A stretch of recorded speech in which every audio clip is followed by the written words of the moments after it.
दोस्तों स्टडी 91 के YouTube channel में आप सभी का बहुत बहुत स्वागत है। दोस्तों आज आप सभी के समक्ष मैं लेकर हाजिर हूं राष्ट्रीय पुरस्कार से संबंधित बहुत सारे तथ्यों को, और ऐसे ही सवाल आपसे परीक्षा में पूछे जाते हैं। देखिए आज का वीडियो थोड़ा सा लंबा होगा, लेकिन आपको बहुत पेशेंस रखने की आवश्यकता है, क्योंकि आज आपको एक ही पार्ट में पूरे साल के, पूरे एक वर्ष के, पिछले एक साल के जितने भी राष्ट्रीय पुरस्कार हैं उन सभी राष्ट्रीय पुरस्कारों के बारे में चर्चा करने वाले हैं। कुछ आपके मन में भी इच्छा जाहिर होगी कि सर किस तरह के राष्ट्रीय पुरस्कारों पर आज हम बातचीत करेंगे। तो लिखा है दोस्तों गणतंत्र दिवस परेड पुरस्कार। ये जो 26 जनवरी को गणतंत्र दिवस था, इसमें तमाम राज्य दोस्तों पार्टिसिपेट करते हैं, भाग लेते हैं। उसमें सर्वश्रेष्ठ झांकी का पुरस्कार, अलग अलग तरीके से पुरस्कार दिया जाता है। तो वो पुरस्कार दोस्तों किसे दिया गया है, इस तरह के सवालों को देखेंगे। और भी चीजें दी जा रही हैं। के बिरला फाउंडेशन, ठीक है, इस के बिरला फाउंडेशन में दोस्तों सरस्वती सम्मान हो गया, सरस्वती सम्मान हो गया, व्यास पुरस्कार हो गया, बिहारी पुरस्कार हो गया। इन तीनों पुरस्कारों के बारे में चर्चा करेंगे। साथ ही साथ ज्ञानपीठ के बारे में चर्चा करेंगे। 68वां राष्ट्रीय फिल्म पुरस्कार दिया गया, उसके बारे में चर्चा करेंगे। मौलाना अबुल कलाम आजाद ट्रॉफी दिया गया, उस पर चर्चा करेंगे। मेजर ध्यानचंद खेल रत्न पुरस्कार, साथ ही साथ दोस्तों द्रोणाचार्य पुरस्कार और अर्जुन पुरस्कार पर भी बातचीत होगी। पद्म पुरस्कार जितने भी दिए गए, चाहे वो पद्म विभूषण हो, चाहे पद्म भूषण हो और चाहे पद्मश्री हो, इन सभी पर भी दोस्तों आज की क्लास में चर्चा होगा। बाकी गांधी सद्भावना पुरस्कार है, नेल्सन मंडेला पुरस्कार है, दादा साहब फाल्के पुरस्कार है, संगीत नाटक अकादमी पुरस्कार है, संगीत कला निधि पुरस्कार है, साहित्य अकादमी पुरस्कार है, सुभाष चंद्र बोस आपदा प्रबंधन पुरस्कार है, गांधी मंडेला अवार्ड है। इस तरह के सभी जितने भी अवार्ड हैं, राष्ट्रीय अवार्ड, उन सभी के बारे में दोस्तों हम चर्चा करने वाले हैं। तो आप कहीं नहीं सकते हो कि सर ये वीडियो इंपॉर्टेंट नहीं है। निश्चित रूप से दोस्तों परीक्षा में प्रश्न फंसेगा यहां से, बस आप पूरा का पूरा वीडियो देख लीजिए। ठीक है, चलिए स्टार्ट करते हैं। ध्यान दीजिएगा, यहां पर जो कुछ दिया जा रहा है बहुत इंपॉर्टेंट है, बहुत ध्यान से आज आपको पढ़ना है। ठीक है, पहला लिख रहा है दोस्तों गणतंत्र दिवस परेड पुरस्कार। जी हां दोस्तों, गणतंत्र दिवस परेड पुरस्कार 2023 में 26 जनवरी को दोस्तों जो गणतंत्र दिवस मनाया गया है 26 जनवरी को, यह उसी से संबंधित है। लिख रहा है नई दिल्ली में वर्ष 2023 के गणतंत्र दिवस परेड में कुल कितने राज्यों और केंद्र शासित प्रदेशों ने हिस्सा लिया। पहला तो सवाल यही बन सकता है कि ऐसे तो है तो दोस्तों 36, लेकिन दोस्तों कितनों ने हिस्सा लिया, तो केवल 17 उसमें राज्य और केंद्र शासित प्रदेश दोनों को मिलाकर के 17 ने दोस्तों पार्टिसिपेट किया था। यह पहला इंपॉर्टेंट सवाल। दूसरा इंपॉर्टेंट सवाल यह आता दोस्तों कि झांकियों के लिए पुरस्कारों का वितरण किसने किया, किसने अपने हाथ से पुरस्कार वितरण किया है। तो याद रखिएगा रक्षा राज्य मंत्री हैं, रक्षा राज्य मंत्री नाम है अजय भट्ट, इन्होंने दोस्तों पुरस्कारों का वितरण किया है। तो सवाल यह भी आ सकता है, क्योंकि अगर यह सवाल आ जाए ना तो ज्यादातर लोगों को लगेगा कि शायद मोदी जी ने किया होगा, शायद राष्ट्रपति जी ने किया होगा या उपराष्ट्रपति जी ने किया होगा। किसी के दिमाग में बात नहीं आएगा कि भाई रक्षा राज्य मंत्री अजय भट्ट ने पुरस्कारों का वितरण किया है। अगर परीक्षा में आ जाए तो ईमानदारी से बताओ क्या ध्यान इस बात पर जाएगा, नहीं जाएगा। ठीक है, आगे बढ़िए। अच्छा, अब यहां पर ध्यान दीजिएगा सर्वश्रेष्ठ झांकी का पुरस्कार किसे दिया गया। तो पहला स्थान, दूसरा स्थान और तीसरा स्थान, यह आपको ध्यान देना है। पहला स्थान रहा दोस्तों उत्तराखंड का। जी हां दोस्तों, उत्तराखंड की झांकी को इस बार दोस्तों पहला स्थान मिला है। इस झांकी को दोस्तों किस थीम पर उत्तराखंड ने तैयार किया था, तो मानस खंड की थीम पर दोस्तों उसने तैयार किया था, जिसको पहला स्थान मिला है। दूसरा स्थान मिला दोस्तों महाराष्ट्र की झांकी को, महाराष्ट्र की झांकी को दूसरा स्थान मिला है। इसने क्या किया था दोस्तों, तो 3.5 शक्तिपीठ वहां पर है। ठीक है, वो और नारी शक्ति को दर्शाने के लिए दोस्तों एक थीम प्रस्तुत किया था, झांकी बनाया गया था महाराष्ट्र की तरफ से। ये दूसरा अवार्ड है। ठीक है, और तीसरे स्थान पे दोस्तों कौन था, उत्तर प्रदेश रहा। जी हां दोस्तों, उत्तर प्रदेश की झांकी को दोस्तों यहां पर तीसरा स्थान दिया गया। तो मोस्ट इंपॉर्टेंट सवाल है, इसको याद रखिएगा। अच्छा, उत्तर प्रदेश की झांकी में क्या देखने को मिला, तो अयोध्या दीपोत्सव देखने को मिला। जी हां दोस्तों, अयोध्या दीपोत्सव को दर्शाने वाली झांकी उत्तर प्रदेश ने बनाई थी, और इसी पे दोस्तों क्या मिला है, उत्तर प्रदेश को तीसरा स्थान दिया गया सर्वश्रेष्ठ झांकी के पुरस्कार की अगर हम बात करें तो। समझ में आ गया ना। चलो आ जाओ आगे बढ़ते हैं। अगला पॉइंट लिख रहा है, अब देखिए ये तो पुरस्कार हो गया। अब अलग अलग जो मंत्रालय हैं अपने देश में, अलग अलग जो विभाग हैं, उनकी तरफ से भी दोस्तों अपनी अलग झांकी प्रस्तुत की गई थी। जैसे राज्य और केंद्र शासित प्रदेश तो आपने पढ़ लिया कि 17 राज्य केंद्र शासित प्रदेश मिलकर के अपने झांकी को प्रस्तुत किए थे। उसी तरह से बहुत सारे मंत्रालय हैं, बहुत सारे विभाग हैं, तो उनकी तरफ से दोस्तों भी झांकी प्रस्तुत किया गया था। तो एकलव्य मॉडल रेजिडेंशियल थीम पर दोस्तों जनजातीय मंत्रालय की झांकी को दोस्तों सर्वश्रेष्ठ झांकी का पुरस्कार दिया गया है। अगर हम मंत्रालय और विभाग की बात करें तो मंत्रालयों और विभागों में नंबर 1 पर कौन दोस्तों, जनजाति मंत्रालय का जो विभाग है दोस्तों, या जनजाति मंत्रालय जो है उसको दोस्तों सर्वश्रेष्ठ झांकी का पुरस्कार दिया गया था।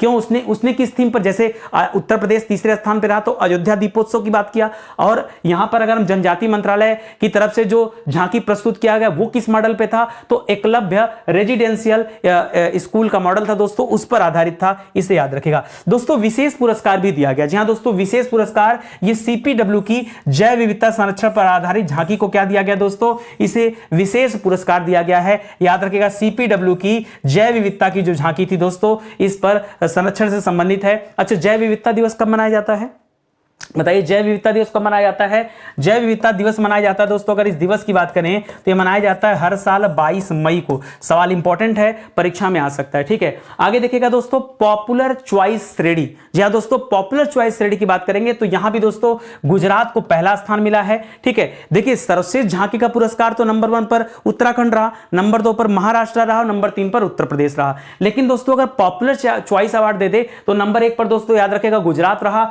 नंबर 2 पर दोस्तों उत्तर प्रदेश रहा, और नंबर 3 पर दोस्तों यहां पर महाराष्ट्र रहा। अगर हम बात करेंगे पॉपुलर चॉइस अवार्ड की तो ध्यान दीजिएगा कि परीक्षा में पूछा क्या है, आंख मूंद कर ऐसे उत्तर मत करिएगा, ठीक है। समझिए, पहले क्वेश्चन को देखिएगा, आराम से समझिएगा और तब अपना जवाब दीजिएगा। इसी तरह से केंद्रीय मंत्रालयों और विभागों की श्रेणी में पॉपुलर चॉइस अवार्ड दोस्तों किसे मिला है, तो दोस्तों अगर यहां पे पॉपुलर चॉइस का नाम नहीं लेते तो जनजाति मंत्रालय वाली झांकी दोस्तों टॉप पे आ जाती। लेकिन अगर पॉपुलर चॉइस अवार्ड ये जो मंत्रालय और विभाग है उसमें रखेंगे तो दोस्तों गृह मंत्रालय के अधीन सीआरपीएफ आता है, केंद्रीय रिजर्व पुलिस फोर्स, याद रखेगा ये सीआरपीएफ आता है। तो सीआरपीएफ की झांकी को दोस्तों यहां पर पॉपुलर चॉइस अवार्ड के तहत केंद्रीय मंत्रालयों और विभागों के तरफ से श्रेणी में दोस्तों सर्वश्रेष्ठ पुरस्कार दिया गया है, ठीक है। तो इसको याद रखेगा, इतने सवाल आपके इंपॉर्टेंट है, ठीक है। चलिए आगे बढ़ते हैं। अब हम चर्चा करेंगे दोस्तों पद्म पुरस्कार की, ठीक है।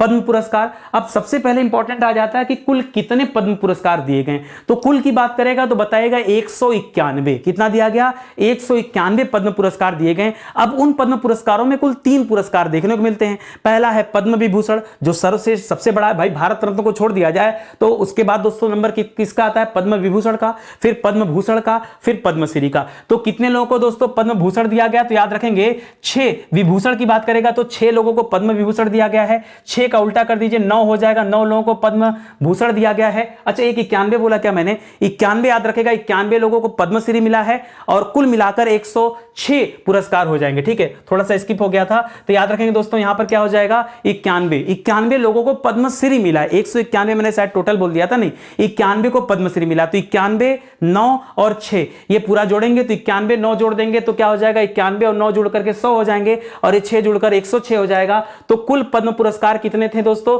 तो 106 लोगों को दोस्तों ये पद्म पुरस्कार दिए गए। अब सवाल ऐसे नहीं पूछता है, इतना आसान सवाल तो कतई नहीं आने वाला। सवाल कैसे पूछता है ये ध्यान दीजिएगा। सवाल ऐसे आता है कि इन 106 में कितनी महिलाएं शामिल थी। लो कर दिया बवाल। 106 जो टोटल पुरस्कार दिया गया, टोटल इसमें पद्म भूषण भी है, पद्म विभूषण भी है और पद्मश्री भी है। उसमें महिलाओं की संख्या कितनी है? तो याद रखेगा दोस्तों कुल 19 महिलाएं इसमें हैं। कितनी महिलाएं हैं? पुरस्कार विजेताओं में कितनी दोस्तों महिलाओं की संख्या? कुल 19 महिलाएं हैं। इसी तरह से सवाल 19, ठीक है। पद्मश्री 91 था, उसी का उल्टा कर लीजिए, 19 मिल जाएगा। याद रखेगा पद्मश्री कितने लोगों को दिया गया? 91 लोगों को, उसी का उल्टा कर लेंगे तो 19 बन जाएगा। 19 महिलाओं को दोस्तों यह पुरस्कार दिया गया। इसी तरह से पूछता है जो भारतीय मूल के लोग थे, ठीक है, यानी जो विदेश में रहते हैं लेकिन अब अप्रवासी भारतीय हैं, तो उसे हम भारतीय मूल का कह सकते हैं। तो कितने भारतीय मूल के व्यक्तियों को पुरस्कार दिया गया? तो सिर्फ और सिर्फ 2 भारतीय मूल के व्यक्तियों को दोस्तों पुरस्कार दिया गया। उसी तरह से दोस्तों पूछ सकता है कितने लोगों को मरणोपरांत यह पुरस्कार दिया गया है? तो याद रखेंगे कुल 7 लोगों को मरणोपरांत यह पुरस्कार दिया गया है और 3 लोगों को दोस्तों युगल पुरस्कार दिया गया। युगल मतलब एक ही पुरस्कार में 2 लोग होते हैं, ठीक है, आपस में बांट लेंगे, ठीक है। तो याद रखिएगा उसे युगल पुरस्कार कहते हैं। तो 3 लोगों को युगल पुरस्कार। चलिए एक बार फिर से रिवाइज करिए, मैंने क्या क्या बताया आपको। याद रखिएगा 6 लोगों को पद्म विभूषण दिया गया है, 9 लोगों को पद्म भूषण दिया गया है, 91 लोगों को पद्मश्री दिया गया है। कुल मिला के 106 पद्म पुरस्कारों का वितरण हुआ है, ठीक है। 19 महिलाएं शामिल थी। कितनी? 19 महिलाएं शामिल थी। और याद रखेंगे कुल मिला के 2 भारतीय मूल के व्यक्ति शामिल थे। 7 लोगों को मरणोपरांत पुरस्कार दिया गया है और साथ ही साथ 3 लोगों को युगल पुरस्कार दिया गया, याद रखेंगे। अब बात आता है कि 106 लोगों को पढ़ना तो संभव नहीं है, लेकिन 6 लोगों को पढ़ना संभव है। अब 6 लोगों को मिला था दोस्तों पद्म विभूषण। कितने लोगों को मिला है? आपने पीछे पढ़ा दोस्तों कि कुल मिला के 6 लोगों को दोस्तों क्या मिला है? ये पद्म विभूषण मिला है। तो लोग कौन कौन थे? ठीक है, इसमें दोस्तों पद्म विभूषण वाले में कुल 3 लोगों को मरणोपरांत मिला है। जी हाँ, 3 लोगों को मरणोपरांत मिला है, जिसमें सबसे आसान कौन दोस्तों? तो याद रखेगा मुलायम सिंह यादव। जी हाँ दोस्तों, मुलायम सिंह यादव का भी हाल ही में दोस्तों देहांत हो गया। अखिलेश यादव के पिताजी समाजवादी पार्टी के दोस्तों नेता रहे हैं। इनको मरणोपरांत दोस्तों क्या दिया गया? पद्म विभूषण से सम्मानित किया गया है। सार्वजनिक मामलों के क्षेत्र में दोस्तों इन्हें पुरस्कार दिया गया। उत्तर प्रदेश से ये संबंधित है। ठीक है, सबसे आसान जो हमारे स्टेट की बात हो रही, पहले उसकी बात कर ले। ठीक है, दूसरा याद रखेगा दोस्तों बालकृष्ण दोषी। जी हाँ दोस्तों, बालकृष्ण दोषी वास्तुकला से संबंधित हैं। इन्हें भी दोस्तों मरणोपरांत पुरस्कार दिया गया। गुजरात से दोस्तों ये अपना संबंध रखते हैं। उसी तरह से दिलीप महालनोबिस, जैसे आपने पीसी महालनोबिस का नाम सुना था ना, तो दोस्तों पीसी महालनोबिस दोस्तों बहुत बड़े अर्थशास्त्री थे। उन्होंने दोस्तों जो हमारी द्वितीय पंचवर्षीय योजना आया था उसमें अपना सहयोग दिया था। उसी तरह से दिलीप महालनोबिस हैं, इनको भी मरणोपरांत दिया गया है। ये चिकित्सा से संबंधित हैं और पश्चिम बंगाल के रहने वाले। तो 3 लोग दोस्तों जो मरणोपरांत वाले हैं उनको पहले पढ़ लीजिए। बाद में आता नाम जाकिर हुसैन का। जाकिर हुसैन का संबंध दोस्तों कला से है और तबला बजाते हैं। जाकिर हुसैन का संबंध किससे दोस्तों? ये तबला वादक हैं, तबला वादक हैं दोस्तों। आपको याद होगा दोस्तों जाकिर हुसैन, ठीक है, तबला वादक। अल्लाह रखा तबला, ठीक है, अल्लाह रखा जो भी दोस्तों तबला वादक है, तो कला से संबंधित है। महाराष्ट्र के रहने वाले दोस्तों, इन्हें भी इस बार क्या दिया गया है? पद्म विभूषण दिया गया है। इसी तरह से श्री SM कृष्णा जी हैं, ये पूर्व में मुख्यमंत्री भी रह चुके हैं दोस्तों। कहां के दोस्तों? तो याद रखेगा ये मुख्यमंत्री रह चुके हैं कर्नाटक राज्य के, सार्वजनिक मामलों से संबंधित हैं, तो याद रखेगा। श्री श्रीनिवास वर्धन जी दोस्तों विज्ञान और इंजीनियरिंग से संबंधित हैं और ये विदेशी हैं, भारतीय मूल के हैं, याद रखेगा, भारतीय मूल के हैं, भारतीय मूल के हैं, इसलिए दोस्तों यहां पे रखा गया। आपने पढ़ा कुल 2 लोग थे, ठीक है, जिसमें से एक लोग हैं यहां पर श्रीनिवास वर्धन जी, ठीक है, याद रखेगा। साइंस एंड टेक या फिर विज्ञान और इंजीनियरिंग में दोस्तों इन्हें पुरस्कार दिया गया, पद्म विभूषण दिया गया। ठीक है, अब जो अगला आता है दोस्तों पद्म भूषण, ये 9 लोगों को दिया गया, तो इसे भी आप आसानी से पढ़ सकते हैं। ठीक है, तो हमने पढ़ा दोस्तों पद्म भूषण कितने को दिया गया, तो याद रखें दोस्तों कुल 9 लोगों को क्या दिया गया है? पद्म भूषण दिया गया है। इसमें 1 लोग मरणोपरांत है। अगर हम विभूषण वाली की बात करेंगे, विभूषण में याद रखेगा तो विभूषण में कितने मरणोपरांत थे दोस्तों? तो 3 मरणोपरांत हैं। धन यहां पर दोस्तों भूषण में कितने मरणोपरांत हैं? तो 1 मरणोपरांत हैं, तो 3 1 हो गया 4। ठीक है, 4 हो गया और कुल कितने थे? 7। तो याद रखेगा 3 लोग पद्मश्री पुरस्कार पाए हैं। 3 ऐसे मरणोपरांत व्यक्ति हैं जिनको पद्मश्री पुरस्कार दिया गया, ये भी आप याद रख सकते हैं। तो जरा कैटेगरी वाइज आप याद रखने का प्रयास कीजिए। ठीक है, आ गया ये, तो यहां पर पहले मरणोपरांत में पढ़ लीजिएगा। सुश्री वाड़ी जयराम दोस्तों एक कला सिंह का संबंध है, तमिलनाडु की रहने वाली थी, इनको मरणोपरांत पुरस्कार दिया गया, महिला हैं, याद रखेंगे। ठीक है, उसी तरह से SM भैरप्पा का नाम सुना होगा आपने, ये साहित्य और शिक्षा से संबंधित है, कर्नाटक के हैं। कुमार मंगलम बिरला, बिरला समूह के दोस्तों ये मालिक हैं, संस्थापक हैं, व्यापार और उद्योग से संबंध है इनका, ये महाराष्ट्र से संबंधित हैं। दीपक धर का नाम सुना होगा, विज्ञान और इंजीनियरिंग में दोस्तों इन्हें पुरस्कार दिया गया है, ये महाराष्ट्र से संबंधित हैं। स्वामी चिन्ना जियर का नाम सुना होगा, आध्यात्मवाद से इनका संबंध है, तेलंगाना के रहने वाले हैं। सुश्री सुमन कल्याणपुर दोस्तों एक कला से संबंधित है, महाराष्ट्र की रहने वाली हैं। कपिल कपूर याद रखेगा साहित्य और शिक्षा से संबंधित है, दिल्ली के रहने वाले हैं। सुधा मूर्ति जी सामाजिक कार्य से संबंधित, इनका कर्नाटक की रहने वाली हैं। कमलेश डी पटेल आध्यात्मवाद से संबंधित है, तेलंगाना के रहने वाले हैं। ठीक है, तो ये सब ही का नाम याद रखना। तेलंगाना में देखिए 2 लोग आध्यात्मवाद से संबंधित हैं जिन्हें पुरस्कार दिया गया। एक तो दोस्तों कमल साहब हैं, कमलेश साहब हैं, ठीक है, एक तो कमलेश जी हैं, दूसरा चिन्ना जी हैं, स्वामी चिन्ना जियर जी। ठीक है, तो ये सब भी याद रखेंगे, यह भी इंपॉर्टेंट है। अब आ जाइए हम सीधे आते हैं पद्मश्री पर। ठीक है, ज्यादा समय नहीं लगाएंगे, पद्मश्री पर आते हैं। आपने पढ़ा दोस्तों कि पद्मश्री कितने लोगों को दिया गया है, तो कुल 91 लोगों को दोस्तों पद्मश्री दिया गया है। तो मैं कह रहा हूं कि कितने ऐसे व्यक्ति हैं जो उत्तर प्रदेश से संबंधित हैं जिन्हें पद्मश्री मिला, पहले उनके बारे में पढ़ लीजिए। ठीक है, तो याद रखेगा दोस्तों नंबर 1 पर राधाचरण गुप्ता का नाम याद रखेगा, शिक्षा और साहित्य से संबंधित है, उत्तर प्रदेश के रहने वाले हैं। दिलशाद हुसैन का नाम याद रखेगा, कला से संबंधित है, उत्तर प्रदेश के रहने वाले हैं। श्री अरविंद कुमार ये विज्ञान और इंजीनियरिंग से संबंधित हैं, ये भी उत्तर प्रदेश के रहने वाले हैं। उमाशंकर पांडे ये सामाजिक कार्यकर्ता हैं, सामाजिक कार्य से इनका संबंध, ये भी उत्तर प्रदेश के हैं। मनोरंजन साहू जी चिकित्सा से संबंधित हैं। विश्वनाथ तिवारी जी साहित्य और शिक्षा से संबंधित हैं। राकेश झुंझुनवाला को दोस्तों मरणोपरांत दिया गया है, ये उत्तर प्रदेश के हैं, याद रखेगा। ये व्यापार और यहीं पे रुकेगा, उत्तर प्रदेश से नहीं है। ठीक है, कुल 6 ऐसे लोग हैं दोस्तों, कुल 6 ऐसे लोग हैं। सवाल बन सकता है ना कि कितने व्यक्ति उत्तर प्रदेश से संबंधित हैं जिन्हें पद्मश्री पुरस्कार दिया गया है। तो क्या बताएंगे दोस्तों, उत्तर प्रदेश से संबंधित कुल 6 व्यक्तियों को दोस्तों पद्मश्री पुरस्कार दिया गया है। ठीक है, राकेश झुनझुनवाला का नाम सुना होगा, ये दोस्तों इन्वेस्टमेंट बहुत बड़ा करते थे, शेयर मार्केट में इनका बड़ा नाम था, तो इनका भी देहांत हुआ दोस्तों। पद्म भूषण इनको दिया गया, महाराष्ट्र से संबंधित है। ठीक है, रवीना टंडन दोस्तों अभिनेत्री हैं। ठीक है, अक्षय कुमार की वाइफ हैं, तो इनको भी दोस्तों मिला है। ठीक है, ये भी महाराष्ट्र से संबंधित हो गई। और आंध्र प्रदेश की हैं एम कीरावानी, ये भी कला से संबंधित है। इनका नाम मैं क्यों बता रहा हूं, आपने नाटू नाटू वाला गाना सुना था ना, ये नाटू नाटू वाला गाना दोस्तों इन्होंने ही बनाया था। ठीक है, उसी से संबंधित है, तो आंध्र प्रदेश की रहने वाली हैं। नाटू नाटू गाना यार RRR भूल गए। ठीक है, तो याद रखेंगे एम कीरावानी। तो दोस्तों ये कुछ इंपॉर्टेंट नाम है, कम से कम पद्मश्री के मामले में इन लोगों का नाम याद रखेगा। दिया तो गया 91 लोगों को, सबको पढ़ाना संभव नहीं, एक छोटी सी क्लास में बहुत कुछ हमें समराइज करना है, तो जो भी इंपॉर्टेंट है कम से कम उस पर आपकी एक नजर पड़ जाए तो बेहतर रहेगा। ठीक है, चलिए आगे बढ़ते हैं, कुछ और पॉइंट पढ़ते हैं। अब दोस्तों सीधे हम आते हैं के बिरला पुरस्कार की तरफ। ठीक है, के बिरला पुरस्कार जब भी आप पढ़ते हैं तो कुल 3 पुरस्कारों की बात करते हैं। एक बात होता है दोस्तों सरस्वती सम्मान का, एक बात होता है व्यास सम्मान का, एक बात होता है बिहारी सम्मान का। ये तीनों पुरस्कार दोस्तों के बिरला फाउंडेशन के द्वारा ही दिया जाता है। ठीक है, अब बात आता है सरस्वती सम्मान इस बार किसे दिया गया है, तो तमिल लेखिका है दोस्तों, नाम है शिवशंकरी। याद रखेगा, तमिल लेखिका है, नाम है शिवशंकरी। इनको दोस्तों इस बार क्या दिया गया है, सरस्वती पुरस्कार दिया गया है। और इनकी आत्मकथा दोस्तों सूर्यवंशम। ठीक है, सूर्यवंशम जो आत्मकथा, इसके लिए शिवशंकरी को क्या दिया गया है, सरस्वती सम्मान दिया गया है। तो शिव शंकर सरस्वती सूर्यवंशम सब भगवान वाले रोल हैं,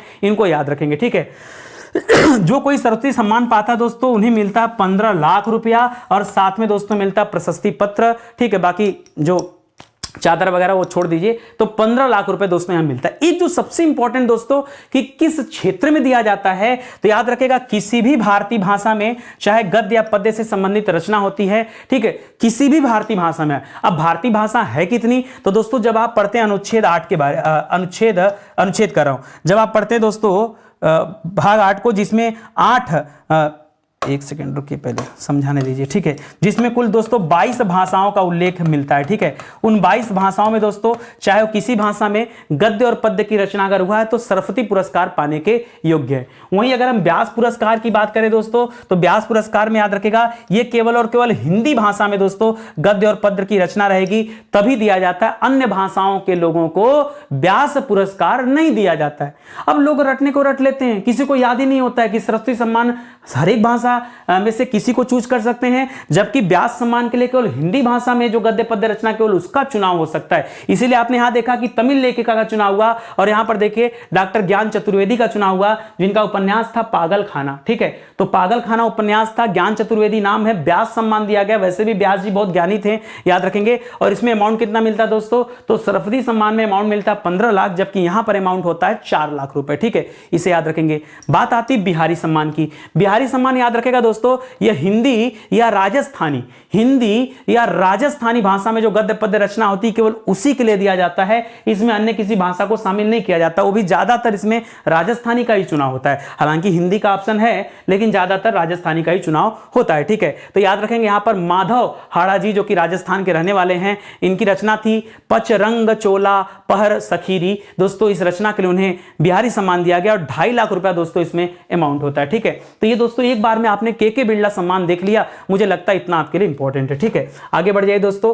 अब अगला जो सबसे इंपॉर्टेंट है, परीक्षा में बार बार आता है, सुभाष चंद्र बोस आपदा प्रबंधन पुरस्कार। जी हां दोस्तों, सुभाष चंद्र बोस आपदा प्रबंधन पुरस्कार ये नॉर्मली आप पढ़ते होंगे तो चाहे व्यक्तिगत श्रेणी में दिया जाता है चाहे संस्थागत श्रेणी में दिया जाता है। ठीक है, तो व्यक्तिगत श्रेणी का तो कोई नाम नहीं मिला है, लेकिन संस्थागत श्रेणी में यह पुरस्कार 2 संस्थाओं को दिया गया है, और इसमें पुरस्कार राशि बहुत बड़ी होती है दोस्तों, 51 लाख रुपए। जी हां दोस्तों, क्योंकि बहुत बड़ी संस्था होती है तो छोटे मोटे पैसे से काम नहीं होगा। 51 लाख रुपए दोस्तों इसके तहत दिया जाता है। और किस संस्था को चुना गया है, तो यहां चुना गया दोस्तों उड़ीसा राज्य आपदा प्रबंधन प्राधिकरण को, जिसे सुभाष चंद्र बोस आपदा प्रबंधन पुरस्कार दिया गया, उड़ीसा वाले को। ठीक है, याद रखेंगे। इसी के साथ साथ दोस्तों लुंगफेई फायर स्टेशन था, मिजोरम में है, इसका भी चुनाव किया गया, लुंगफेई फायर स्टेशन। ठीक है, इसका भी चुनाव किया गया। तो ये 2 लोगों को दोस्तों सुभाष चंद्र बोस आपदा प्रबंधन पुरस्कार दिया गया। इसी तरह से सवाल आता है गांधी मंडल मंडेला अवार्ड। जी हां दोस्तों, ये 2022 का अवार्ड है, 2023 में भी इसकी घोषणा नहीं हुई है। हालांकि नवंबर महीने की बात थी, तो पिछले एक साल के करंट अफेयर को जब आप कवर करेंगे तो निश्चित रूप से नवंबर, दिसंबर या फिर सितंबर, अक्टूबर तक चर्चा तो होगी। तो 19 नवंबर 2022 को यह पुरस्कार वितरित किया गया। एक एनजीओ है, नॉन प्रॉफिट ऑर्गेनाइजेशन है, ठीक है। एनजीओ किसे कहते हैं दोस्तों? तो एनजीओ यहां पर बोलिएगा, ठीक है, नॉन प्रॉफिट ऑर्गेनाइजेशन बोलते हैं, ठीक है। तो ये गांधी मंडेला फाउंडेशन है, उसी के द्वारा दोस्तों अवार्ड दिया जाता है। और दुनिया भर में शांति को बढ़ावा देने के लिए दोस्तों तिब्बती धर्मगुरु हैं दलाई लामा जी, ठीक है। तो दलाई लामा को दोस्तों यह पुरस्कार दिया गया है। याद रखेंगे, गांधी मंडेला पुरस्कार किसे मिला है? दलाई लामा को मिला है, जो तिब्बती धर्मगुरु हैं, आपको पता होगा, ठीक है। तो ये भी आप याद रखेंगे, ठीक है। आगे बढ़िए, लिख रहा है चमेली देवी जैन पुरस्कार। पहले तो याद रखिए कि चमेली देवी जैन पुरस्कार किस क्षेत्र में दिया जाता है? तो इसे दिया जाता है दोस्तों पत्रकारिता के क्षेत्र में, मीडिया जगत में यह पुरस्कार दिया जाता है। तो पहला सवाल तो इंपॉर्टेंट ये भी है, याद रखेगा, मीडिया जगत में दोस्तों, मीडिया जगत में यह पुरस्कार दिया जाता है। पहला इंपॉर्टेंट सवाल ये, ठीक है। तो द न्यूज मिनट के सह संस्थापक है, जिनका नाम है धन्या राजेंद्रन। क्या नाम है दोस्तों? धन्या राजेंद्रन। इन्हें वर्ष 2022 के लिए क्या दिया गया? चमेली देवी जैन पुरस्कार दिया गया है, क्योंकि इन्होंने मीडिया जगत में उत्कृष्ट प्रदर्शन किया, इसलिए इन्हें पुरस्कार दिया गया, ठीक है। अच्छा, इस फाउंडेशन की स्थापना कब हुआ था? तो 1982 में द मीडिया फाउंडेशन के द्वारा दोस्तों एक फाउंडेशन बनाया गया था, और यही फाउंडेशन चमेली देवी जैन पुरस्कार वितरित करता है, ठीक है। तो इस सवाल को याद रखेंगे, अच्छा सवाल है, ठीक है। राजा राम मोहन राय राष्ट्रीय पुरस्कार, यह भी अच्छा सवाल है। राजा राम मोहन राय राष्ट्रीय पुरस्कार दोस्तों, ये वरिष्ठ पत्रकार, ये भी पत्रकारिता के क्षेत्र में दिया जाता है। वरिष्ठ पत्रकार हैं दोस्तों डॉक्टर A.B.K. प्रसाद जी, ठीक है। क्या नाम है? A.B.K. प्रसाद जी, जिन्हें राजा राम मोहन राय पुरस्कार दिया गया है। पत्रकारिता के क्षेत्र में उत्कृष्ट योगदान के लिए उन्हें यह पुरस्कार दिया गया। उन्होंने वर्ष 2004 से लेकर 2009 की अवधि के दौरान संयुक्त आंध्र प्रदेश में राजभाषा आयोग के अध्यक्ष के रूप में भी दोस्तों इन्होंने कार्य किया है, ठीक है। और हालांकि बात की बात है तो पत्रकारिता के क्षेत्र में इनका बड़ा अहम योगदान है A.B.K. प्रसाद जी का, जिन्हें राजा राम मोहन राय पुरस्कार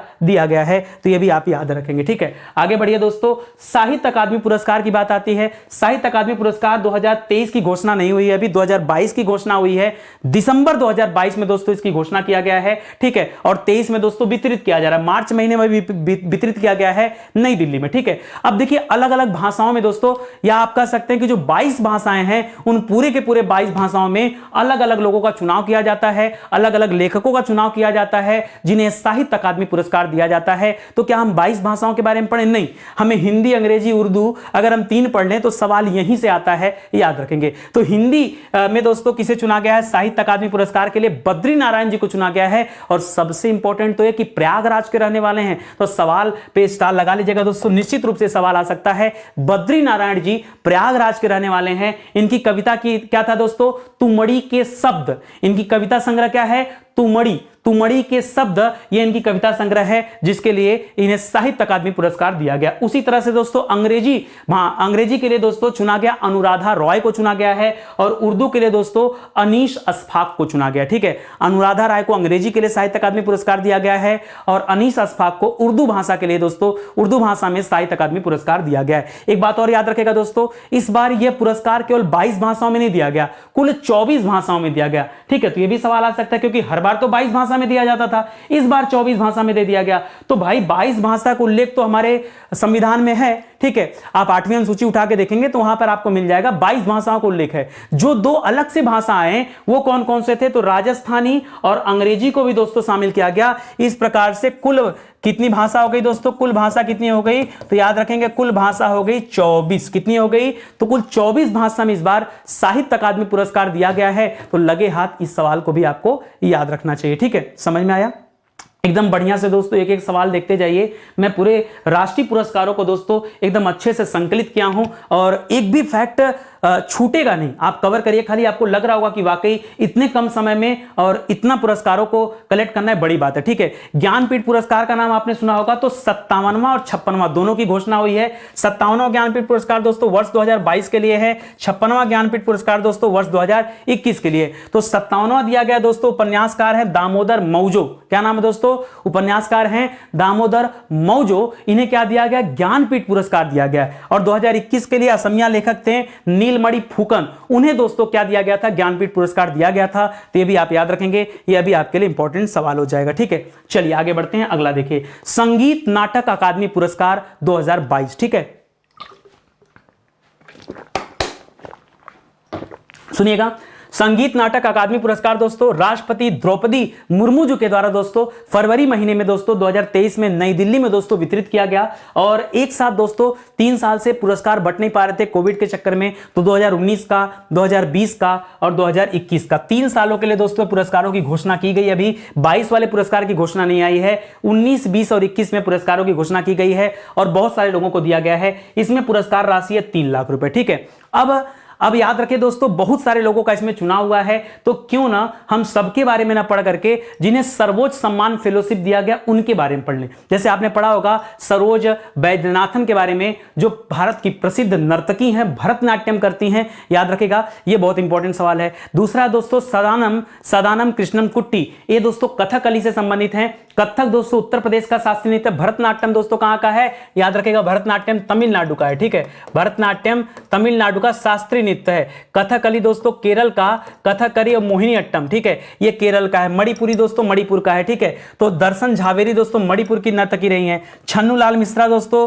ये शास्त्रीय गायक रहे हैं। ठीक है, नर्तकी नहीं गायक हैं। स्वप्न चौधरी दोस्तों ये तबला वादक हैं। आपने पीछे भी पढ़ा था दोस्तों, जाकिर हुसैन का नाम पढ़ा था, पीछे मैं आपको याद दिला दूं, आपने जाकिर हुसैन का नाम पढ़ा था। जाकिर हुसैन जो कहां से संबंधित है, महाराष्ट्र से संबंधित हैं। और इन्हें क्या दिया गया था दोस्तों, इन्हें इस बार दिया गया पद्म विभूषण अवार्ड। क्या दिया गया, पद्म विभूषण दिया गया। ठीक है, इसे भी याद रखेगा। बाकी AKC नटराजन का नाम सुना होगा, ये कर्नाटक से संबंधित हैं, सहनाई वादक हैं। ठीक है, और बाकी TV गोपाल कृष्णन का नाम सुना होगा, हिंदुस्तानी संगीतकार हैं। तीजन बाई का नाम सुना होगा दोस्तों, तीजान बाई नहीं, तीजन बाई का नाम सुना होगा। ठीक है, छत्तीसगढ़ से संबंधित हैं, लोक गायक हैं। और भरत गुप्ता का नाम सुना होगा, ये भी संगीत शास्त्री संबंधित हैं, इसको भी याद रखेंगे। ठीक है, तो ये कुछ लोगों को दोस्तों फेलोशिप दिया गया था। कितने लोगों को फेलोशिप दिया गया था, तो कुल 9 लोगों को दोस्तों ये फेलोशिप दिया गया था। तो ये सवाल भी आप याद रखेंगे, बढ़िया सवाल है। ठीक है, चलिए आगे बढ़ते हैं, अगले सवाल पर आते हैं। इसी तरह से दोस्तों संगीत कला निधि पुरस्कार, आपको पता है ये जो संगीत कला निधि पुरस्कार है, ये कर्नाटक राज्य का सर्वश्रेष्ठ पुरस्कार माना जाता है। संगीत के क्षेत्र में दिया जाने वाला कर्नाटक राज्य की तरफ से सर्वश्रेष्ठ पुरस्कार माना जाता है, तो अक्सर चर्चा में आता रहता है। तो संगीत कला निधि पुरस्कार दोस्तों मार्च 2023 में दिया गया है। किसे दिया गया दोस्तों, बॉम्बे जयश्री को दिया गया है, याद रखेंगे। किसे दिया गया है, बॉम्बे जयश्री, का नाम ही है बॉम्बे जयश्री, ऐसा नहीं कि कुछ अलग से है। ठीक है, तो बॉम्बे जयश्री को दिया गया है संगीत कला निधि पुरस्कार। इसी तरह से आता है दोस्तों दादा साहब फाल्के पुरस्कार। तो पिछले साल वाला दादा साहब फाल्के पुरस्कार 2021 के लिए जो दिया गया था वो रजनीकांत को दिया गया था। ठीक है, 2021 के लिए किसे दिया गया था दोस्तों, ये रजनीकांत को दिया गया था। 2022 के लिए आशा पारेख का नाम सुना होगा आपने, अभिनेत्री रही हैं। 1960-70 के दशक में दोस्तों इन्होंने तमाम सुपरहिट फिल्में दिया है और अतुलनीय योगदान के लिए दोस्तों इन्हें पुरस्कार दिया गया। नाम क्या दोस्तों, आशा पारेख नाम है। इन्हें इस बार का दादा साहब फाल्के पुरस्कार दिया गया। ठीक है, तो ये भी बहुत इंपॉर्टेंट है, परीक्षा में आता है बार बार। ठीक है, आगे बढ़ेंगे तो हम लोग आ गए हैं दोस्तों गांधी सद्भावना पुरस्कार 2022 में दोस्तों दिया गया। गांधी सद्भावना पुरस्कार कुल 5 लोगों को दिया गया, जिसमें से 2 लोगों को मरणोपरांत दिया गया गांधी सद्भावना पुरस्कार। एक थे दोस्तों डॉक्टर SN सुब्बा राव, इनको मरणोपरांत दिया गया, बेंगलोर के रहने वाले थे। दूसरा है नेमीचंद जैन भावुक। ठीक है, नेमीचंद जैन भावुक, इनको भी दोस्तों जोधपुर के रहने वाले थे, मरणोपरांत पुरस्कार दिया गया। बाकी 3 लोग दोस्तों अभी भी हैं, श्री अमरनाथ भाई बनारस से संबंधित हैं, तो इस पे स्टार लगा लीजिए दोस्तों, पूछ सकता है परीक्षा में, क्योंकि अपने उत्तर प्रदेश से संबंधित हैं, तो कहीं ना कहीं पूछ सकता है। गांधी सद्भावना पुरस्कार किस उत्तर प्रदेश के किस व्यक्ति को दिया गया, तो क्या बताएंगे, अमरनाथ भाई को दिया गया। अमरनाथ भाई को दिया गया जो बनारस से संबंधित हैं।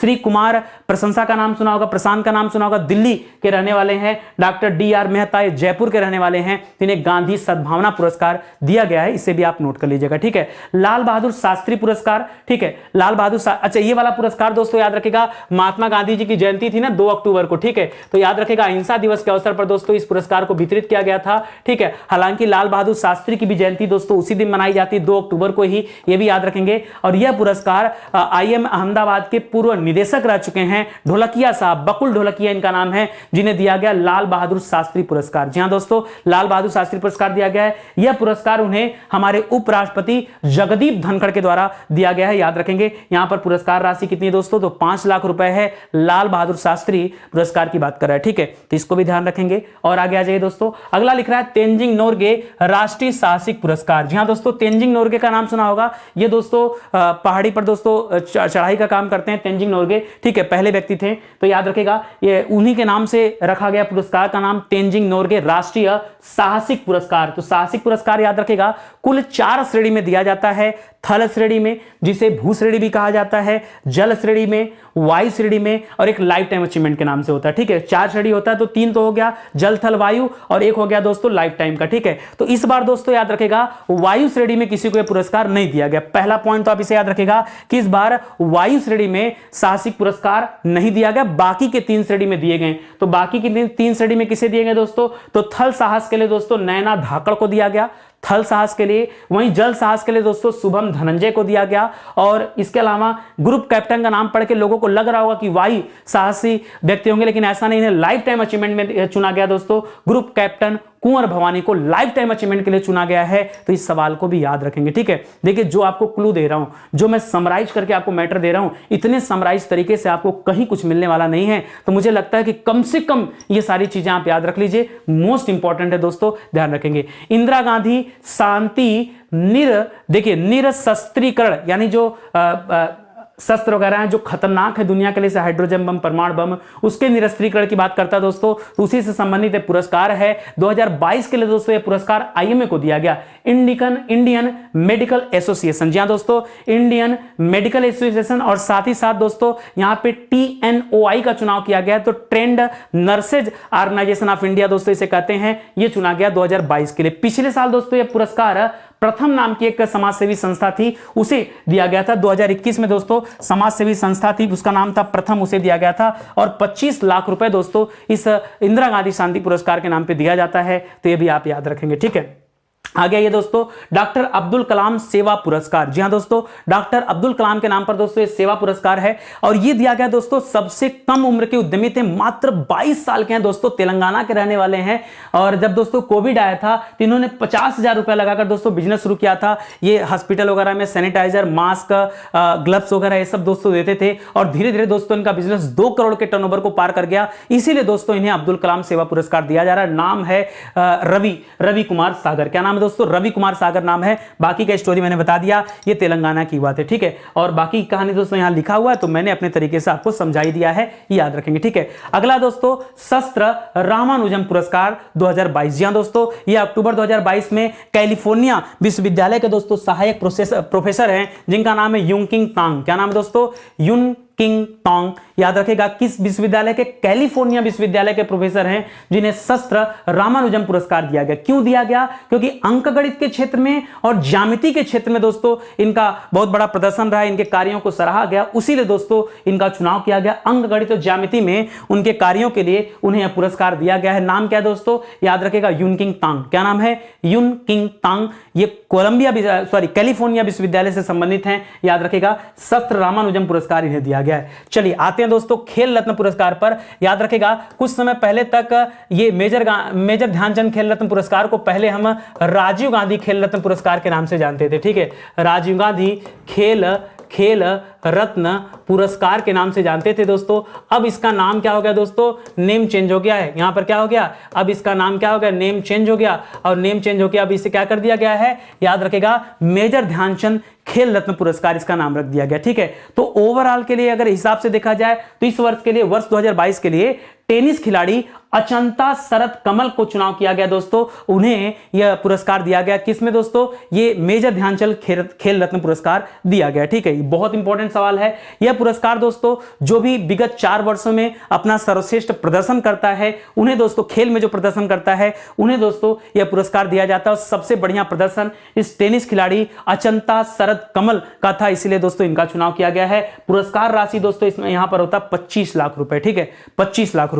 इसी तरह से अर्जुन पुरस्कार दोस्तों, क्योंकि अर्जुन बहुत बड़े धनुर्धर थे, तो जो खिलाड़ी होते हैं उन्हें अर्जुन पुरस्कार दिया जाता है, जो कोच होते हैं उन्हें द्रोणाचार्य पुरस्कार दिया जाता है। ठीक है, जैसे अर्जुन के कोच कौन थे, द्रोणाचार्य जी थे, तो उनके नाम पर दोस्तों द्रोणाचार्य पुरस्कार है। तो अर्जुन पुरस्कार में दोस्तों कुल 25 खिलाड़ियों का चुनाव किया गया वर्ष 2022 के लिए। अब 25 खिलाड़ियों का नाम पढ़ना संभव नहीं, तो जो इंपॉर्टेंट हैं उन पर जरा अपना ध्यान डालिए आप। ठीक है, कि किन किन लोगों को यह अर्जुन पुरस्कार दिया गया है। तो नाम लिख रहा दोस्तों, सीमा पुनिया का नाम याद रखेगा, सीमा पुनिया का नाम याद रखेगा। लक्ष्य सेन दोस्तों बैडमिंटन खेलते हैं, इनका नाम याद रखेगा। एच.एस. प्रणय का नाम याद रखेगा। निकहत जरीन दोस्तों अभी जम्मू कश्मीर की रहने वाली थी और मोदी जी ने ट्वीट भी किया था, निकहत जरीन ने देश के लिए गोल्ड मेडल जीता, इनका नाम याद रखेगा। सुशीला देवी का नाम याद रखेगा। साक्षी कुमारी का नाम याद रखेगा। विकास ठाकुर का नाम याद रखेगा। अंशु, सरिता, परवीन, मानसी जोशी, तरुण ढिल्लो, ओम प्रकाश, सृजा अकुल, इन सभी लोगों का दोस्तों ऐसे कुल 25 खिलाड़ियों का चुनाव किया गया है जिन्हें अर्जुन पुरस्कार दिया गया। और जो कोई अर्जुन पुरस्कार जीतता उन्हें मिलता है कितना रुपया, 15 लाख रुपया। जी हां दोस्तों, 15 लाख रुपए दोस्तों प्रत्येक खिलाड़ी को वितरित किया जाता है, याद रखेंगे। इसी तरह से जब आप आगे आएंगे तो द्रोणाचार्य पुरस्कार मिलेगा। अब द्रोणाचार्य पुरस्कार दोस्तों याद रखेगा, ये नियमित श्रेणी में और लाइफ टाइम अचीवमेंट, ये दो तरीके से दिया जाता है। तो नियमित श्रेणी की बात करेंगे दोस्तों, तो नियमित श्रेणी में दोस्तों कई लोगों का चुनाव किया गया है। यहां जीवनजोत सिंह तेजा का नाम आता है, तीरंदाजी से संबंधित है। मोहम्मद अली कमर मुक्केबाजी से संबंधित है। सुमा सिद्धार्थ सिरूर नाम है, पैरा निशानेबाजी संबंधित हैं। सुजीत मान जी कुश्ती से संबंधित हैं। ये कोच हैं सब, ये कोई खिलाड़ी नहीं है, ये कोच हैं जिन्हें नियमित श्रेणी में द्रोणाचार्य पुरस्कार दिया गया है। और इसमें पुरस्कार राशि कितना होता है दोस्तों, तो 10 लाख रुपया पुरस्कार राशि है, याद रखेंगे। ठीक है, इसी तरह से जो लाइफ टाइम अचीवमेंट होता है दोस्तों, तो पूरे जीवन भर के प्रदर्शन को देखा जाता है और तब दिया जाता है। तो भाई 10 लाख से बढ़कर यहां 15 लाख का अमाउंट है। और यहां पर दोस्तों जो कोच चुने गए हैं, दिनेश जवाहर लाड जो क्रिकेट के कोच हैं दोस्तों, उनका चुनाव किया गया है। विमल प्रफुल्ल घोष जो फुटबॉल के कोच है, उनका चुनाव किया गया है। और राज सिंह दोस्तों ये कुश्ती से संबंधित हैं, इनका चुनाव किया गया है। तो दो श्रेणियों में दिया जाता है, एक नियमित श्रेणी है, एक लाइफ टाइम अचीवमेंट है। ये मैं बात कर रहा था दोस्तों द्रोणाचार्य पुरस्कार का। ठीक है, इसी तरह से ध्यानचंद लाइफ टाइम अचीवमेंट पुरस्कार है। एक था दोस्तों ध्यानचंद खेल रत्न पुरस्कार, ये दोस्तों ध्यानचंद लाइफ टाइम अचीवमेंट पुरस्कार, ये दोस्तों किसे दिया गया, तो इस पुरस्कार को पाने वाले खिलाड़ियों में अश्विन अंकुजी का नाम आता है, अकुंजी का नाम आता है, एथलेटिक्स हैं। धर्मवीर सिंह हॉकी से संबंधित हैं। बीसी सुरेश कबड्डी से संबंधित हैं। नीर बहादुर गुरुंग ये पैरा एथलीट हैं और इन्हें मिलता है दोस्तों 10 लाख रुपए। ठीक है, क्या मिलता है, 10 लाख रुपए। मौलाना अबुल कलाम आजाद ट्रॉफी दोस्तों ये विश्वविद्यालय को दिया जाता है। ठीक है, और यहां पर गुरु नानक देव विश्वविद्यालय अमृतसर में है दोस्तों, इसे चुना गया है मौलाना अबुल कलाम आजाद ट्रॉफी के लिए दोस्तों। इसको भी याद रखेगा, 15 लाख रुपए दोस्तों इसमें क्या होता है, अवार्ड दिया जाता है। अंतर विश्वविद्यालय टूर्नामेंट होता है, ढेर सारे विश्वविद्यालय हिस्सा लेते हैं, खेलते हैं, और उसमें कौन जीता है दोस्तों, तो गुरु नानक देव विश्वविद्यालय जो अमृतसर का है उसे दिया गया दोस्तों मौलाना अबुल कलाम आजाद ट्रॉफी, इसे भी याद रखेंगे। ठीक है, चलिए अगले पे आते हैं दोस्तों। 68वां राष्ट्रीय फिल्म पुरस्कार दोस्तों विस्तृत किया गया, अभी 69वां नहीं आया, 2022 के लिए है। और इसमें कैसे कैसे सवाल बन सकते हैं सुनिएगा ध्यान से। पहला सवाल क्या है, सर्वश्रेष्ठ हिंदी फिल्म। अब बच्चे क्या करते हैं, यहां तानाजी चूज कर लेते हैं, गलत है। तानाजी में जो एक्टर थे अजय देवगन, ठीक है, उनको बेस्ट एक्टर का खिताब दिया गया है, ये आप ध्यान देना है। तो जब आपसे पूछे बेस्ट एक्टर का खिताब, तब आप बताएं कि ये अजय देवगन को दिया गया है, वो तानाजी में दोस्तों बहुत अच्छा रोल किए थे। और सूर्या ये दक्षिण भारतीय दोस्तों एक्टर हैं जिनकी एक मूवी आई थी सुर राई पोट्रू, ठीक है, तो उसके लिए दोस्तों इन्हें बेस्ट एक्टर का खिताब दिया गया है। जो एक्ट्रेस थी दोस्तों वो भी अर्पणा बाला मुरली हैं दोस्तों, वो भी इसी मूवी में काम की थी सुर राई पोट्रू में ही, उसके लिए उनको भी चुना गया। लेकिन जब आपसे पूछे सर्वश्रेष्ठ हिंदी फीचर फिल्म, तब आप बताइएगा जूनियर तुलसीदास। मोस्ट इंपॉर्टेंट दोस्तों, स्टार लगाइए और याद करिए। ठीक है, मोस्ट इंपॉर्टेंट। ठीक है, दूसरा अगर पूछे बेस्ट फीचर फिल्म, समझिएगा ध्यान से, बेस्ट हिंदी फिल्म कौन सा है, junior Tulsidas. Best feature film कौन सा है, तो सुर राई पोट्रू, ये तमिल भाषा में की पिक्चर थी दोस्तों, जिसे इस बार के 68वें राष्ट्रीय फिल्म पुरस्कार के रूप में चुना गया दोस्तों, श्रेणी में चुना गया, इसी श्रेणी में, बेस्ट फीचर फिल्म की श्रेणी में। इसी तरह से आपसे पूछ सकता है कि सर्वश्रेष्ठ बाल फिल्म कौन सी थी, तो एक मूवी आई थी मराठी में सूमी, उसका नाम क्या था, सूमी, वो सर्वश्रेष्ठ बाल फिल्म चुनी गई। पर्यावरण संरक्षण पर दोस्तों जो सर्वश्रेष्ठ फिल्म आया था उसका नाम है ताले डंडा। क्या नाम है दोस्तों, तले डंडा। ये कन्नड़ फिल्म थी तले डंडा, ये दोस्तों पर्यावरण संरक्षण पर बहुत बेहतरीन मूवी रही है। ठीक है, सामाजिक मुद्दों पर दोस्तों सर्वश्रेष्ठ फिल्म कौन सी रही है, तो फ्यूनरल। जी हां दोस्तों, फ्यूनरल ये मराठी मूवी है दोस्तों, सामाजिक मुद्दों के क्षेत्र में दोस्तों इस फिल्म का चुनाव किया गया, सर्वश्रेष्ठ फिल्म के रूप में चुना गया। ठीक है, मोस्ट फ्रेंडली स्टेट के रूप में दोस्तों किसका चुनाव हुआ है? मोस्ट फ्रेंडली स्टेट का मतलब होता है कहां मूवी बनाना बहुत सुविधाजनक रहा, तो ऐसे में मध्य प्रदेश का चुनाव किया गया है। यहां पर याद रखेंगे मध्य प्रदेश का चुनाव किया गया है। वहीं दोस्तों उत्तर प्रदेश और उत्तराखंड, भाई उत्तराखंड भी उत्तर प्रदेश से अलग होकर बना है, तो उत्तर प्रदेश और उत्तराखंड को संयुक्त रूप से स्पेशल मेंशन अवार्ड दिया गया। जी हां दोस्तों, कौन सा अवार्ड? स्पेशल मेंशन अवार्ड दिया गया, जो यूपी को दिया गया और उत्तराखंड को दिया गया। पहली एक्ट्रेस जो बॉलीवुड में मानी जाती है देविका रानी को माना जाता है, तो देविका रानी जी की देविका रानी पर ही आधारित दोस्तों किशोर देसाई की एक किताब है द लॉन्गेस्ट किस। जी हां दोस्तों, द लॉन्गेस्ट किस बुक का नाम है, किसी पिक्चर का नाम नहीं, बुक का नाम है। किसकी रचना दोस्तों? किशोर देसाई की रचना है। तो इसे दोस्तों बेस्ट बुक ऑफ सिनेमा का अवार्ड भी दिया गया, बेस्ट बुक ऑफ सिनेमा का अवार्ड दिया गया है, याद रखेंगे। देखिए स्टडी 91 पे आप आएंगे ना तो आपको लगेगा कि वाकई जो कुछ भी दिया जाता है ना अपने आप में क्वालिटी कंटेंट होता है। कम समय में ज्यादा बेहतर चीजें दोस्तों आपको यहां से मिल सकती हैं, विश्वास हो रहा होगा आपको, ठीक है। तो अगर आपको अच्छा लगे दोस्तों तो प्लीज हाथ जोड़कर निवेदन है कि चैनल को सब्सक्राइब करिए, कमेंट करिए, ताकि हमें भी पता चले कि आपको इस तरह के वीडियोज अच्छे लगते हैं, ठीक है। साथ ही साथ दोस्तों किताब भी आ चुकी है, तो मार्केट से भी ले सकते हैं, हमारे अपनी वेबसाइट एप्लीकेशन से भी ले सकते हैं। इसके अलावा अमेजन, फ्लिपकार्ट, मीशो, हर जगह किताबें लिस्ट है दोस्तों, तो वहां से भी कैश ऑन डिलीवरी पर दोस्तों किताबें मंगा सकते हैं। 10-20 रुपए ज्यादा लगेगा, किताब आप ऑर्डर कर सकते हैं, ठीक है। तो चलिए आज का सेशन दोस्तों यही समाप्त होता है। तो जितने भी राष्ट्रीय अवार्ड थे जो परीक्षा में पूछे जा सकते हैं, क्योंकि बहुत नजदीक आपकी परीक्षा तिथि आ चुकी है, तो ऐसे में दोस्तों इन वीडियोस के माध्यम से आप बेहतरीन तैयारी कर पाएंगे, ठीक है। तो चलिए मिलते हैं दोस्तों अगले लेक्चर में, तब तक के लिए बहुत बहुत धन्यवाद आपका। जय हिंद, जय Bharat, thank you so much.